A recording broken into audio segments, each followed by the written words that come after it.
Chest x ray finding हमने कल की क्लास में क्या पढ़ा था कि हम कैसे पोजीशंस को देखेंगे, एक्सरे के पोजीशंस को कैसे समझेंगे, हम कैसे सिस्टमिक इंटरप्रिटेशन करेंगे, ABCD E वाले मेथड्स का कैसे यूज़ करेंगे। तो आज हम लोग क्या पढ़ने वाले हैं, कुछ कॉमन चेस्ट एक्सरे फाइंडिंग को पढ़ेंगे, जिसमें सबसे पहला जो है वो हमारा एक नॉर्मल चेस्ट एक्सरे को दिखाया गया है, जिसमें लंग्स क्लियरली दिख रही है, इक्वली एरेटेड है, ट्रैकिया सेंटर में है, हिला नॉट्स इनलार्ज है, हार्ट साइज नॉर्मल है, राइट डायफ्राम स्लाइटली हायर है, और जो है हमारा CP जो है मतलब कॉस्टोफेरिक एंगल्स भी शार्प है। उसके बाद हमारा जो बोन्स है वो भी क्या है, सही है। तो आज हम लोग पढ़ेंगे कि अगर मान लो बीमारी है, किसी को कोई प्रॉब्लम्स है, जैसे निमोनिया है, तो निमोनिया में जो क्या होता है, लंग्स की जो एल्वेलाई है उसमें पस या फिर इन्फ्लामेशंस फ्लूइड्स भर जाते हैं, इसलिए एक्सरे में ये अफेक्टेड एरिया मतलब वाइट दिखाई देने लगता है। कभी कभी एयर ब्रोंचोग्राफ भी दिखता है, जिससे एयर फिल्ड ब्रोंची वाइट्स जो है कॉन्सोलिडेट लंग्स के बीच में एक ब्लैक ब्रांचिंग लाइंस की तरह नज़र आती है। मतलब देखो ये वाइट कैपेसिटी दिखाई दे रही है, जिसमें क्या है, एयर ब्रांच ग्राफ्स में भी प्रेजेंट, मतलब एयर जो है उसमें कुछ भरा हुआ है, और ये लॉस ऑफ बॉर्डर्स भी दिखाई दे रही है। दूसरा है जिसमें अगर मान लो किसी को ट्यूबरक्यूलोसिस की कंडीशन, TB हो गया, तो देखो पल्मोनरी TB जनरली लंग्स के ऊपर वाले लोब्स को अफेक्ट करती है। जैसे ऊपर के लोब्स को तो एक्सरे में क्या, अपर लोब्स जो है वो इनफिल्ट्रेट दिखेगा, मतलब कि उसमें कुछ कैविटीज़ लाइक दिखाई देगी, कुछ फाइब्रोसिस दिखाई देगा, जो उसकी वॉल्यूम्स है वो भी क्या हो जाएगी, लॉस हो जाएगी। हील TB में भी कैल्सिफिकेशन या फिर फाइब्रोसिस कॉमनली आपको देखने को मिल सकता है।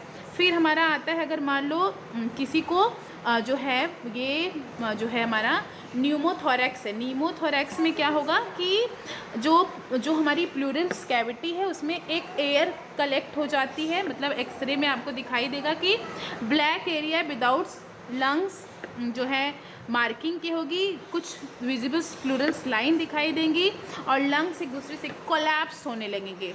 आफ्टर टेंशन प्लूरोथोरैक्स जो है ये हो तो ट्रैकिया अपोजिट साइड्स में जो है वो क्या हो जाती है, शिफ्ट हो जाती है। फिर हमारा आता है जो है हमारा कार्डियोमेल्गी में क्या होता है, हार्ट की साइड नॉर्मल से बड़ा दिखाई देने लगता है, जो चेस्ट एक्सरे में कार्डियोथोरेसिक रेशियो 50 से ज़्यादा हो जाएगा। हाइपरटेंशन है या कार्डियोमायोपैथी है या फिर कोई वल्वुलर हार्ट डिजीज़ है, उस कंडीशंस में ये देखने को मिलती है। फिर हमारा आता है पल्मोनरी एडिमा, तो दैट इज़ द स्ट्रक्चर। अगर देखो पल्मोनरी एडिमा में क्या होती है, लंग्स के अंदर जो है फ्लूइड्स भर जाते हैं, जो यूजुअली लेफ्ट साइड जो हार्ट्स के साइड हो जाती है और हार्ट्स की फेल्योर की वजह से होता है।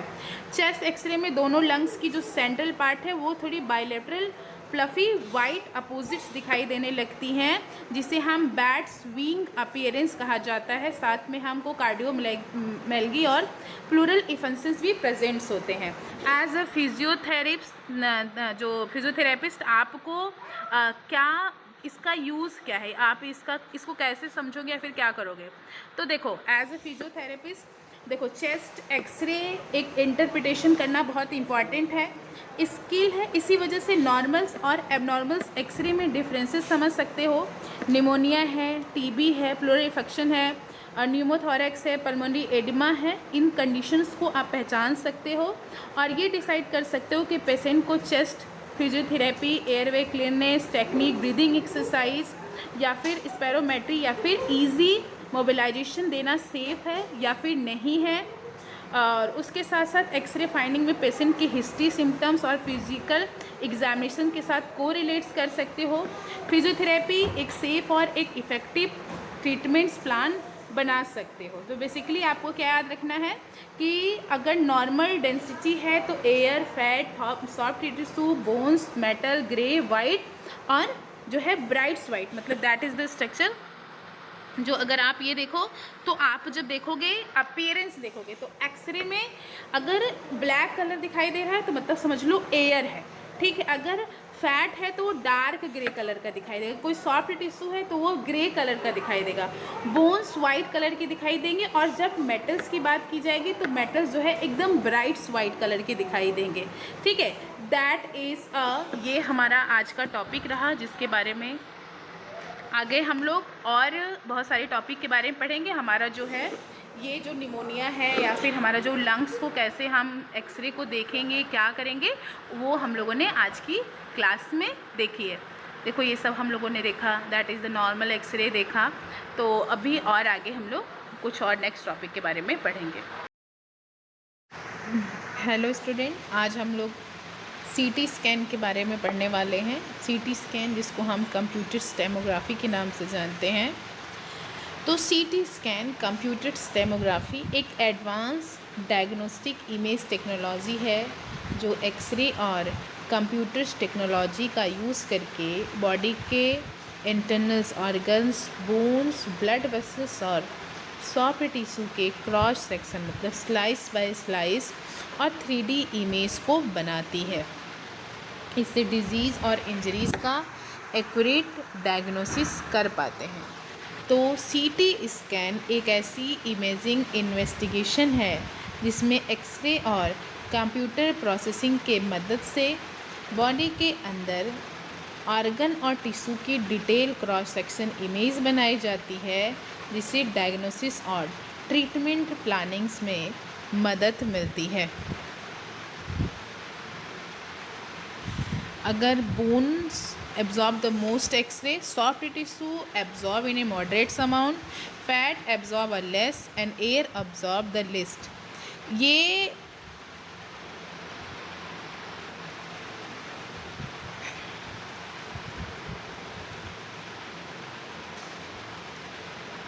अब अगर हम सीटी स्कैन की बात करें तो सीटी स्कैन बेसिकली यूज़ किया जाता है head injuries, brain stroke, internus bleedings, lung disease, bones fractures, cancer diagnosing and staging, kidney stone, trauma और सर्जिकल प्लानिंग के लिए हम सीटी स्कैन को कराते हैं। सीटी स्कैन की हम हिस्ट्री के बारे में बात करें तो सीटी स्कैन जो है उसको एक एडवांस डेवलपमेंट्स है जिसमें हम मेडिकल इमेजिंग को physicians to view the internal structure of the bodies without a surgery. जब हिस्ट्री की बात करते हैं तो 1895 में हमारे जो विलियम्स कोनार्ड्स रॉन्गसेन थे, उन्होंने एक्सरे की खोज की जिसने मेडिकल इमेजिंग की फाउंडेशंस रखी। 1967 में गुडफ्रे हॉसफील्ड ने सीटी स्कैनर का कंसेप्ट डेवलप करना शुरू किया। 1971 में दुनिया का पहला क्लिनिकल सीटी स्कैन एक ब्रेन ट्यूमर पेशेंट्स पर सफलतापूर्वक से किया गया। फिर 1972 में पहला कॉमर्शियल सीटी स्कैन हॉस्पिटल्स में इंस्टॉल हुआ और ब्रेनिंग इमेजिंग के लिए इसका यूज़ शुरू हो गया। एलेंस मैकलोड्स कॉर्नबैक ने इमेज रिस्ट्रक्शंस के लिए मैथमेटिकल प्रिंसिपल्स को डेवलप किया, जिससे सीटी टेक्नोलॉजी जो है वो पॉसिबल्स हो पाई। 1979 में गुडफ्रे हाउसफील्ड ने और एलन कॉर्नबैक ने सीटी स्कैन का विकास में योगदान दिया। उन्हें इसके लिए नोबेल प्राइज़ मिली। फिजियोलॉजी और मेडिसिन से उनको Nobel prize in physiology and medicine से उनको सम्मानित किया गया। आज के समय मल्टी स्लाइसेस सीटी स्कैन और स्पाइरल हेलिकेज सीटी स्कैन मदद बहुत तेज़ी और हाई क्वालिटी के इमेज को देती है। फादर जो थे हमारे सीटी स्कैन के वो थे गॉडफ्रे हाउसफील्ड। मैथमेटिकल्स कंट्रीब्यूटर थे अल्लाह कॉर्नबैक। फर्स्ट क्लिनिकल सीटी स्कैन 1971 में ब्रेन का हुआ था और नोबेल प्राइज़ उनको 1979 में मिला था। देखो सीटी स्कैन टेक्नोलॉजी को समझने के साथ साथ उसमें इम्प्रूवमेंट हुई, जिससे इमेज क्वालिटी, स्पीड्स और एक्यूरेसी बहुत बढ़ गई। फर्स्ट जनरेशन सीटी स्कैनर 1971 में पेंसिल शेप्ड एक्सरे बीम का यूज़ हुआ। फर्स्ट डिटेक्टर होता था, ब्रेन इमेजिंग के लिए इसका यूज़ किया गया। एक इमेज बनने में 4 से 5 मिनट लगते थे। फिर सेकेंड जनरेशन की सीटी स्कैन आई, जिसका एक narrow fan shaped X-ray beam use हुआ। कई डिटेक्टर लगाए गए, स्कैनिंग पहले से फास्ट हो गई, रेडिएशन एक्सपोजर्स भी कम हो गया। थर्ड जनरेशन की सीटी स्कैन आई, जो कि वाइट फैन बीम और रोटेटिंग एक्सरे ट्यूब के साथ डिटेक्टर भी रोटेट करते थे। Whole body CT scan possibles हुए। इमेज क्वालिटी और स्पीड्स में काफ़ी सुधार हुआ और आज के अधिकांश सीटी स्कैनर इसी प्रिंसिपल्स पे यूज़ होते हैं। फोर्थ जनरेशन का सीटी स्कैन आया। डिटेक्टर एक फिक्स रिंग में होते थे, सिर्फ एक्सरे ट्यूब रोटेट होती है और जो मोशन है वो आर्टिफैक्ट कम हो जाते हैं। हाई क्वालिटी इमेज मिलती है। स्पाइरल्स या फिर हेलिकल सीटी स्कैन, पेशेंट्स की टेबल कंटिन्यूअस मूव करती है, एक्सरे ट्यूब लगातार रोटेट करती है और फर्स्ट स्कैनिंग और 3D इमेज डिस्ट्रक्शंस पॉसिबल्स है। फिर आया मल्टी स्लाइसेस, मतलब मल्टी डिटेक्टर सीटी स्कैन। ये रोटेटर्स में मल्टीपल स्लाइड्स रिक्वायर्ड होती है, मतलब 60, 32, 64, 128, 256, 320 स्लाइसेस का फॉर्मेशन होता है। ये फास्ट और हाई रिवोल्यूशन इमेजिंग्स बनाती है। हार्ट्स है, ब्रेन है, ब्लड वेसल्स की डिटेल इमेज के लिए काफ़ी यूज़फुल होता है। मॉडर्न सीटी टेक्नोलॉजी, डुअल सोर्सेस ऑफ सीटी है, डुअल एनर्जी सीटी है, AI असिस्टेंट इमेज डिस्ट्रक्शन है, लो डोजेज सीटी techniques for reducer radiation exposures के लिए यूज़ हुआ।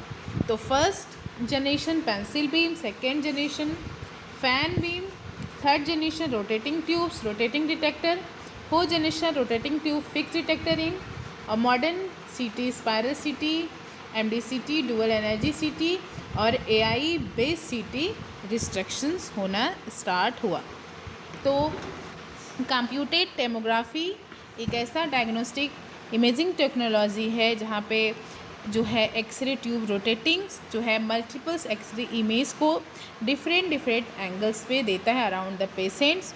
ये computers processes is the informations को क्रिएट्स करता है। Cross selection image for the internal structure. CT scan का फॉर्मूला है CT scan equal to X-ray plus computer processing plus cross sections image. अब हम लोग देखेंगे कि क्या प्रिंसिपल्स होते हैं हमारे सीटी स्कैन के।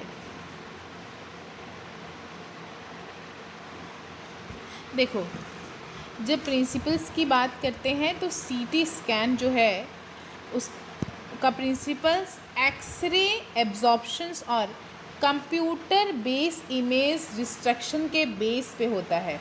जब एक्सरे बॉडी के थ्रू पास होती है तो अलग अलग टिश्यूज़ मतलब बोन्स, मसल्स और एयर में उन्हें अलग अलग अमाउंट्स में एब्जॉर्ब करते हैं। इस डिफरेंसेस को हम एब्जॉर्प्शंस कहते हैं या फिर एटोनेशंस के नाम से जानते हैं। जैसे ही एक्सरे का प्रोडक्शन हुआ, एक्सरे ट्यूब पेशेंट्स के अराउंड 360 डिग्री पे क्या करने लगती है, रोटेट करना स्टार्ट कर देती है, डिफरेंट एंगल्स पे एक्सरे भेजती है। फिर आता है बॉडी के टिश्यू एक्सरे के अलग अलग अमाउंट्स में एब्जॉर्ब कर लेते हैं। जैसे बोन सबसे ज़्यादा एब्जॉर्ब करेगा, सॉफ्ट टिश्यू मीडियम एब्जॉर्प्शन करेंगे, फैट कम एब्जॉर्प्शन करेगा और एयर सबसे कम एब्जॉर्प्शंस करती है। डिटेक्टर जो बॉडी से निकलने वाली एक्सरे को डिटेक्टर रिसीव कहते हैं। डिटेक्टर इन्हें इलेक्ट्रिकल सिग्नल्स में कन्वर्ट्स कर देती है। इमेज डिस्ट्रक्शंस, कंप्यूटर इन सिग्नल्स को प्रोसेसिंग करती है। क्रॉस सेक्शन मतलब स्लाइस बाय स्लाइस इमेज बनाती है। फिर इमेज डिस्प्ले हो जाता है। इमेज डिस्प्ले में क्या होता है, इमेज जो मॉनिटर पे डिस्प्ले होती है और ज़रूरी पड़ने पे 3D इमेज भी बनाती है। अब हम पढ़ेंगे physics of X-ray in CT scan.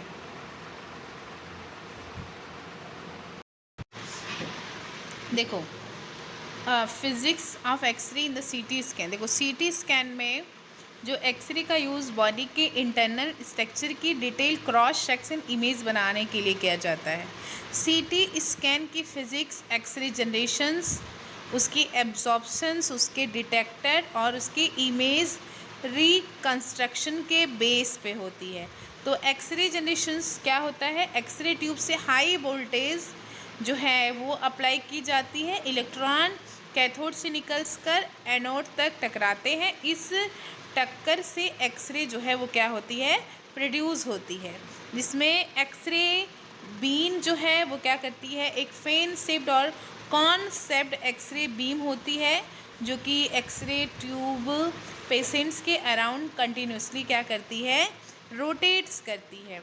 फिर एक्सरे एब्जॉर्प्शन, जब एक्सरे बॉडी के पास होती है तो हर टिश्यू उन्हें अलग अलग अमाउंट्स में एब्जॉर्ब करती है, जिसे हम एब्जॉर्प्शन कहते हैं। जैसे बोन सबसे ज़्यादा करेगी, सॉफ्ट टिश्यू मीडियम्स करेगी, फैट सबसे कम करेगी और एयर जो है वो सबसे कम करता है।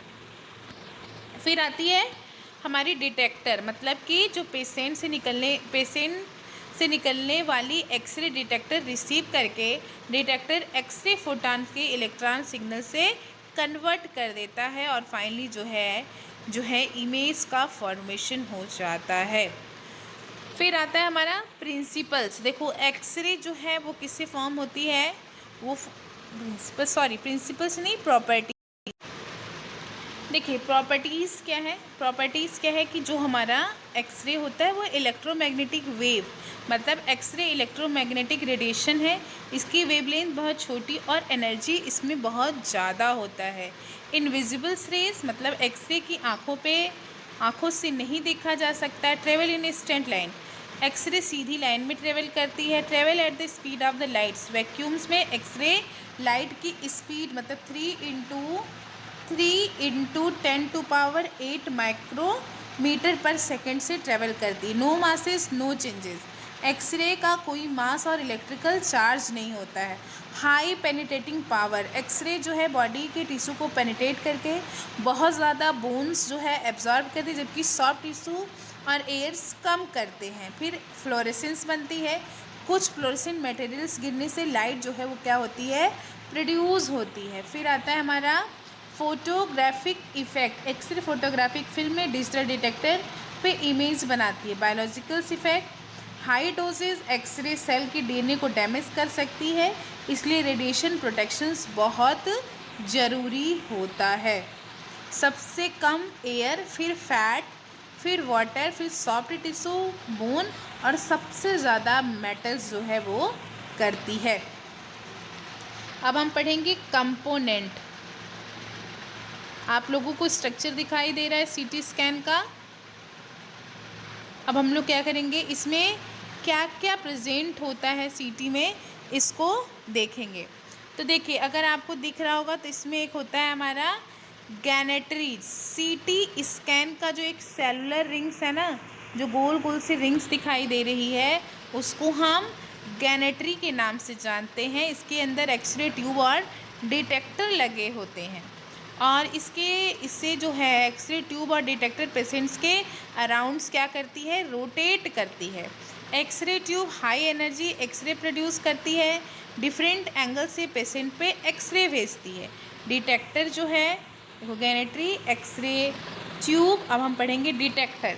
डिटेक्टर पेशेंट के पास वाली एक्सरे को रिसीव करती है और एक्सरे फोटॉन को इलेक्ट्रिक सिग्नल्स में कन्वर्ट्स करती है। फिर आता है पेशेंट्स ट्यूब। पेशेंट ट्यूब्स में क्या होता है, पेशेंट्स टेबल पे लेटा रहता है। टेबल जो है वो जो है ऑटोमेटिक जो है वो गैनेटरी के अंदर और बाहर मूव करता है। फिर आता है हमारा कंप्यूटर सिस्टम। कंप्यूटर सिस्टम जो है वो डिटेक्टर से मिलने वाले सिग्नल को प्रोसेस करता है और क्रॉस सेक्शन और 3D स्लाइसेस जो है वो रिस्ट्रक्ट करता है। फिर आता है ऑपरेटर कंसोल्स। टेक्नीशियन यहाँ सीटी स्कैन को कंट्रोल करते हैं। इमेज मॉनिटर्स को देखी और स्टोर की जाती है। High voltage, X-ray tube required जो हाई वोल्टेज प्रोवाइड्स करती है, एक्सरे प्रोडक्शंस के लिए ज़रूरी है। कूलिंग सिस्टम, जो एक्सरे ट्यूब स्कैन के दौरान जो हीट जनरेट होती है, कूलिंग सिस्टम ट्यूब उसे ओवर हीट से बचाती है। अब हम देखेंगे कि इमेज का फॉर्मेशन कैसे होता है।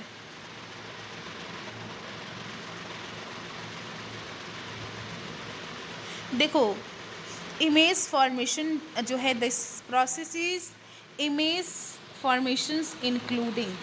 पहला स्टेप क्या होता है, पहले में जो सीटी स्कैन की इमेज का फॉर्मेशन जो है वो एक्सरे एब्जॉर्प्शन डिटेक्टर और कंप्यूटर रिस्ट्रक्शन के प्रिंसिपल्स पे होती है। जैसे पहला एक जो एक्सरे इमिशन है, मतलब एक्सरे ट्यूब पेशेंट्स के अराउंड 360 डिग्री पे रोटेट करेगी, डिफरेंट एंगल्स पे fan shaped X-ray beam body पे भेजी जाती है। एक्सरे री एब्जॉर्प्शन मतलब कि एक्सरे बॉडी के टिश्यू के पास होती है, हर एक टिश्यू क्या करता है, एक्सरे को अलग अलग अमाउंट्स में एब्जॉर्ब करता है। फिर आता है बोन, जो सबसे ज़्यादा करेगा, सॉफ्ट टिश्यू मीडियम में करेगा, फैट कम करेगा, एयर सबसे कम करता है। फिर आता है हमारा डिटेक्टर बॉडी से निकलने वाली एक्सरे को डिटेक्टर रिसीव करती है। डिटेक्टर एक्सरे फोटॉन को इलेक्ट्रिकल सिग्नल्स में कन्वर्ट्स करती है। फिर आता है data processing, electrical signals computer में भेजे जाते हैं। कंप्यूटर्स मैथमेटिकल एल्गोरिथम्स के मदद से डाटा को प्रोसीड करता है। फिर आता है हमारा image reconstructions, computer cross section slice by slice image reconstruct करती है और इस स्लाइस को कंबाइन करके मल्टी प्लेनर या फिर कोरोनल या फिर सेगाइटल्स या फिर 3D इमेज बनाई जाती है। इमेज डिस्प्ले होगा, फाइनल इमेज डिस्प्ले होती है और हर एक पिक्सल्स पे ब्राइटेड मतलब हाउस फील्ड यूनिट HU जो है बेसिस पे डिसाइड होती है, जिसे अलग अलग टिश्यू को आइडेंटिफाई किया जाता है। अब देखेंगे जो इसमें हाउस फील्ड यूनिट क्या होती है। हाँ देखो, जो हमारा हाउस फील्ड यूनिट है जिसको HU कहते हैं, वो CT स्कैन में यूज़ करने वाली एक न्यूमेरिकल स्केल है जो बताती है एक्सरे को कितना एब्जॉर्ब करना है। इस स्केल की मदद से अलग अलग टिश्यू को हम आइडेंटिफाई करते हैं। जैसे में एयर जो है वो 1000 HU करता है, lungs 700 to 500, fat 100 to 50, water 0, soft tissue 20 to 80, blood 30 to 60 और बोन्स जो है 700 प्लस टू 300 प्लस। एयर -1000 और lungs -700 to -500, fat 100 to -100 to -50, water 0, soft tissue +20 to +18, blood 30 + 32 + 60, bones +700 + 300। इसके इम्पॉर्टेंस क्या है, ये डिफरेंट टिश्यू को आइडेंटिफाई करने में मदद करता है। नॉर्मल और एबनॉर्मल टिश्यूज़ में डिफरेंस बताता है, ट्यूबर है, कहीं ब्लीडिंग है, किडनी स्टोन है या फिर लंग डिजीज़ को डायग्नोस में बहुत हेल्पफुल होता है। CT स्कैन की डिस्ट्रॉय की क्वालिटी जो CT स्कैन की डेंसिटी को हम क्वालिटी करता है। तो HU का नाम किस पर रखा गया है, वो रखा गया है गॉडफ्रे हाउसफील्ड, जो उनके फादर थे उन पे ही उनका नाम रखा गया है। वाटर की HU कितनी होती है, 0 होती है, और एयर की कितनी होती है, -1000, बोन की 700 to 300। HU का यूज़ टिश्यू की डेंसिटी और एक्सरे एब्जॉर्प्शंस को मेजर्स करने के लिए किया जाता है। अब आता है हमारा CT इमेज प्लान्स। देखो, जब CT स्कैन का जो हम व्यूज़ देखते हैं, जब हम उसको देखते हैं तो अलग अलग प्लेन्स पे देखते हैं, जिसको कभी हम क्या कहते हैं, CT इमेज प्लान है या फिर एनाटॉमिकली प्लेन्स भी कहते हैं। तो सबसे पहला है एक्सियल्स या फिर इसको ट्रांसवर्स प्लेन करते हैं। सबसे कॉमन CT स्कैन प्लेन होता है। बॉडी को अपर मतलब सुपीरियर और इन्फीरियर पार्ट में डिवाइड किया गया है। हॉरिजॉन्टल और क्रॉस सेक्शंस इमेज होती है। ब्रेन है, चेस्ट है और एब्डोमिनल CT में सबसे ज़्यादा यूज़ होता है। क्रोनल प्लेन या फिर फ्रंटल प्लेन जो बॉडी के फ्रंट और बैक पार्ट पे होती है और जो है फ्रंट से बैक डायरेक्शंस में इमेज दिखाता है। चेस्ट है, एब्डोमिनल्स इवोल्यूशन के लिए यूज़फुल होता है। सेगाइटल स्पेन जो है वो बॉडी के राइट्स और लेफ्ट पार्ट को डिवाइड करती है। ये जो है साइट्स व्यू इमेज मिलती है, स्पाइन है, ब्रेन है, जॉइंट्स है, इनके लिए काफ़ी यूज़फुल होता है। फिर आता है हमारा, और भी बहुत सारे होते हैं, इसमें नहीं दिए हैं, दैट इज़ ऑब्लिक्यू प्लेन, जो कि स्टैंडर्ड प्लेन के अलावा एंगल्स मतलब तिरछे प्लेन में इमेज बनाती है। कॉम्प्लेक्स फ्रैक्चर्स है या फिर ब्लड बॉडी वेसल्स के डिटेल को असेसमेंट करने में यूज़ करती है। Multi planar reconstruction axial image computer coronal sagittals और ऑब्लिक्यू व्यूज़ को रिकंस्ट्रक्ट करती है और इमेज को दोबारा क्या करती है, डायग्नोसिस और प्लानिंग में मदद करती है। अब हम देखेंगे कि जो इमेज बनती है उस इमेज का जो विंडो लेंथ क्या होता है, विंडो विथ या फिर इसको हम विंडो लेबल्स भी बोलते हैं। देखो, विंडो जो है सीटी स्कैन जो है उसकी जो इमेज है वो डिफरेंट टिश्यूज़ जो है बनती है, जिसमें विंडोज़ विथ, जिसको डब्ल्यू के नाम से जानते हैं, ये इमेज में दिखने के ग्रे शेडेड, जो ब्राइटनेस रेंज में जो ग्रे कलर दिखाई देता है, ये डिसाइड करता है कि इमेज कितनी टिश्यू डेंसिटी को क्लियरली दिखाएगी। जैसे विंडो विड्थ जो है इमेज को कॉन्ट्रास्ट इमेज देता है, ये हाउसफील्ड यूनिट का एक रेंज को सेलेक्ट कर जाती है।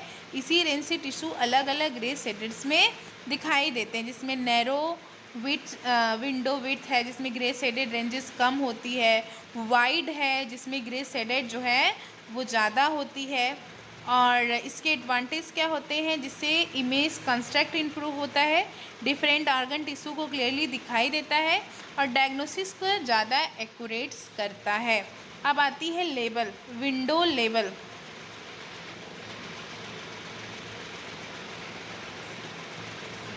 देखो, विंडो लेबल इमेज की सेंटर हाउसफील्ड यूनिट होता है, जो ये डिसाइड करता है कि इमेज की ओवरऑल ब्राइटनेस कैसी होगी और हर टिश्यू का सबसे कैसे हम अच्छी तरीके से दिखाएंगे। प्रिंसिपल लेबल इमेज की ब्राइटनेस को कंट्रोल करता है। ये जो हमारा हाउसफील्ड है उसकी रेंज की मिडल्स वैल्यूज़ होती है।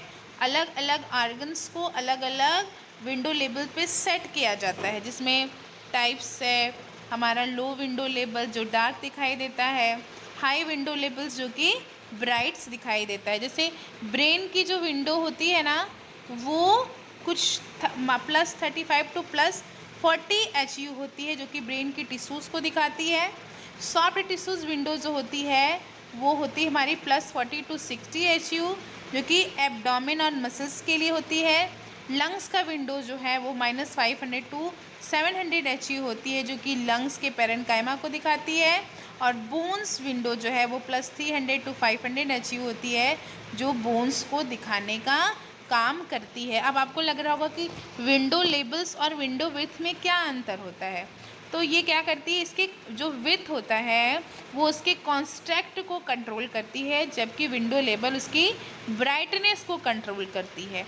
HU रेंज थोड़ी वाइड होती है, इसमें HU रेंज जो है वो क्या होती है, सेंटर में होती है। अब आपसे पूछा जाएगा VL का फुल फॉर्म क्या होता है, तो इसका फुल फॉर्म होता है विंडो लेबल्स। CT स्कैन का काम फंक्शन क्या है, CT स्कैन जो है वो क्या करती है, ब्राइटनेस को कंट्रोल करेगी, कौन, हमारा WL। और विंडो लेबल्स क्या करती है, ब्राइटनेस को कंट्रोल करती है। ब्रेन का जो W विंडो लेबल्स है वो +40 HU होता है। लंग्स का कितना होता है, -600 HU। और जो बोन्स का होता है वो नियर अबाउट जो है +400 HU होता है। आज की क्लास मैं यहीं पे एंड करती हूँ।